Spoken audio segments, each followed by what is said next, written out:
Discovery is taking a different approach to streaming. Its cooking, home improvement, and true crime offerings provide a casual rather than glitzy viewing experience. I asked Discovery CEO David Zaslav what makes Discovery Plus different from its competitors. We've been working at this for about 5 years to aggregate the right IP and to build a strategy to transform Discovery from a cable and free-to-air company to a global IP company. It's the reason we did the Scripps deal. We thought that food and HG were global IP products where we own all of it. It's the reason that we did a very big deal with the BBC to own all their entire science and natural history library, including Planet Earth and Blue Planet. It's why we did the deal with Oprah and why we did Chip and Joanna Gaines. So we looked at the marketplace and we saw how effective Netflix was as a global power. And Disney now has become, the two of them, two global powers that can reach most consumers anywhere in the world, or over time they will. But they're scripted series and scripted movies. And there's 7 other people trying to be like them and competing with them. But if you look at how people watch television, about 45% of what they watch is scripted series and scripted movies. But the other 50 or 55% is us. It's Oprah, it's Chip and Jo, it's the Property Brothers, it's Discovery, it's Planet Earth, it's food. And so we have been quietly aggregating all that content here in the U.S. David, you told me in the past, as a leader, one of the things that you have learned is that the strategy never stays static, that it's never what you start out with. It evolves over time. You respond to various phenomena. How is the strategy for you in streaming today different than it would have been a year ago, as you've gotten to see things like Disney Plus come out and also some other significant streaming services? How has it changed? We've always seen that we don't believe you can compete unless you're global. The idea of building a product and being U.S. only, even though the U.S. is 330 million homes, we always felt that we need to be global and we need to own all of our content. So that piece we've been aggregating for the last 5 years and producing. That's how we emerged with, 1,000 hours of original content on this product. But what we did learn watching Disney, and Chapek and Iger have been very effective, is that clarity of what you are really matters.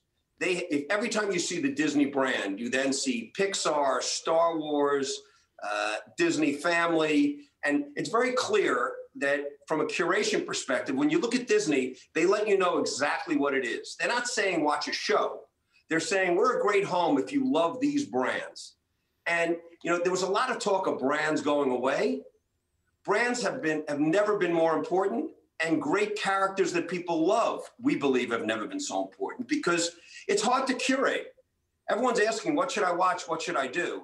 When you go to Disney, it's pretty easy. You could say, I love Marvel, so I'm going to go hang around in that world. And so we've really driven very hard into that, which is our core DNA anyway.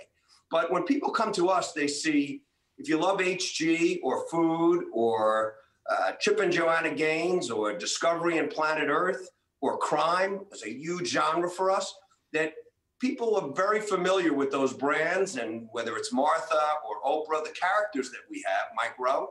So we think we have something very unique, but we did lean harder into the characters and the brands.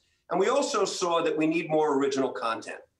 And that's why we launched with over 50 original series, because a lot of exclusivity. The only place to get Chip and Jo is on Discovery Plus.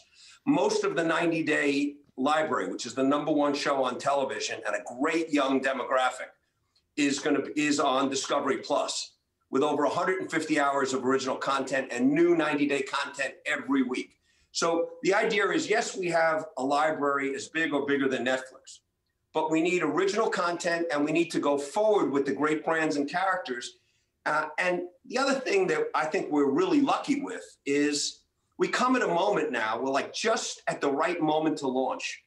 Disney has been really successful globally, so is Netflix, but part of that was introducing people to how do you buy a product like this? How do you move it from device to device? Getting used to viewing and buying a product. And as we hit January, a lot of these great services, people have watched a lot of the content on there. So we emerge now with a fresh library as big as Netflix, that has never been offered before in terms of being everything we have. We all know how to buy these. How many of them are we going to buy? And in the end, how many major services will it be? You were there in the room creating MSNBC and CNBC, some of the great cable channels. As you go forward in the future, how many streaming services is the average American, or that, for that matter, European or person around the world, going to subscribe to? Look, there's 8, 7, 8, 9, 10 players trying to be in the scripted series, scripted movie business. Very difficult. You already have 2 guys with 150, 200 million homes. A lot of them aren't going to make it. And from a curation perspective, consumers, it's just too confusing to have 14 different. The great thing that we think is that we go really well with Disney. If you have Disney, you're going to want us as a companion. If you have Netflix and Disney, you're going to want us. If you have HBO and Disney, you're going to want us because we're different. So we're a great companion to those guys. And we do think there'll be a willowing out. A lot of them won't make it because they're competing with each other and they have the same proposition.